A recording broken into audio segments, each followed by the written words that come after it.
तो इमरान खान ने रॉयटर्स को इंटरव्यू देते हुए कहा है कि it would be foolish not to have excellent relations with the army.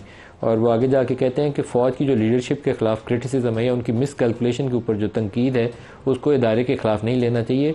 मुझे अपनी फ़ौज के ऊपर और अपने जवानों के ऊपर फ़ख्र है। वलीद इकबाल साहब, आपकी तरफ ये सवाल लेकर आ रहा हूँ। इमरान खान के इंटरव्यू के अंदर पिछले चंद रोज़ के अंदर हमें थोड़ी सी ज़बान के अंदर तब्दीली नज़र आती है। एक तो उन्होंने कहा पहले कि फ़ौज अपना नुमाइंदा मुकर्रर करें, हम बातचीत करेंगे। आज वो दोबारा कह रहे हैं कि बहुत ही फुलिश होगा बंदा, बहुत ही बेवकूफ़ या अहमक होगा जो फ़ौज से अच्छे तल्लुकात ना चाहेगा। तो ये क्या निशानदेही करते हैं और आपके जहन में कोई हिकमत अमली है, कोई बैक चैनल कॉन्टैक्ट है, ये क्या मामला है?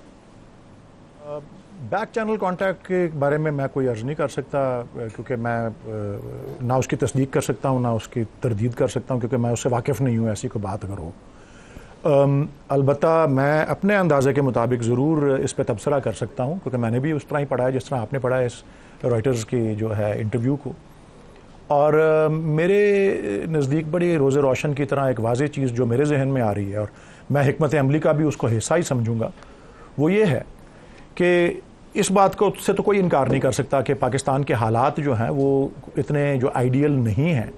पाकिस्तान के सियासी हालात, पाकिस्तान के मुआशी इक़्तिसादी हालात जो हैं वो ख़ासे कमज़ोर हैं और ख़ासा अदम इस्तेहकाम का हम शिकार हैं।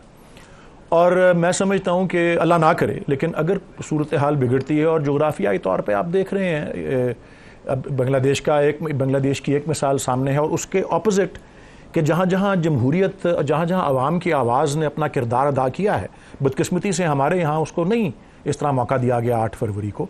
लेकिन किस तरह से फ्रांस के अंदर जिस तरह इलेक्शन हुआ है और जो एक्सट्रीमिस्ट या बहुत राइट विंग थे लोग, उनको बाहर रखा गया है पावर से, किस तरह नरेंद्र मोदी को उसकी औकात सिखा दी है वहाँ के वोटर्स ने। ठीक है, वो इक़्तिदार में तो आ गए हैं, लेकिन बहुत कम अक्सरियत से आए हैं पहले के मुकाबले में। और दीगर ममालिक के भी आप इलेक्शंस जो हैं, जहाँ बरतानिया देख लीजिए आप, बरतानिया जहाँ मोस्ट डेवलप्ड डेमोक्रेसी है, वहाँ देखिए। तो ये बदकिस्मती, अब अगर पाकिस्तान के हालात अल्लाह ना करे लेकिन अगर वो मजीद बिगड़ते हैं, तो कम अज़ कम इमरान खान साहब बतौर बानी चेयरमैन PTI कम अज़ कम कोई ये उनके ऊपर उंगली नहीं उठाएगा कि जी इन्होंने जो है कोई स्टबननेस दिखाई थी, या इन्होंने कोई जो है रिकन्सिलिएशन का हाथ नहीं बढ़ाया था।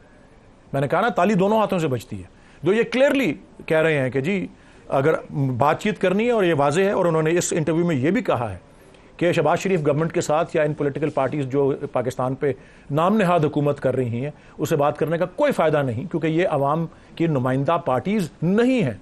एक मिसाल उसकी ले लें, अभी पटन की रिपोर्ट जो आई है NA 130 के ऊपर, एक लफ्ज़ नहीं बोला इन्होंने कि क्या कहाँ से आए हैं, और वो 28 जुलाई तक के वो फॉर्म 45 जो इलेक्शन कमीशन की वेबसाइट पर हैं, उनकी बुनियाद पर। ये कितना तजाद है नेशनल असेंबली की 102% टर्नआउट, और उसी नीचे प्रोविंशियल 40 वगैरह वगैरह। अब ये देखें ना, इस तरह की चीज़ें जब सामने आती हैं तो ये क्या नुमाइंदा टॉपिक पे रहूं।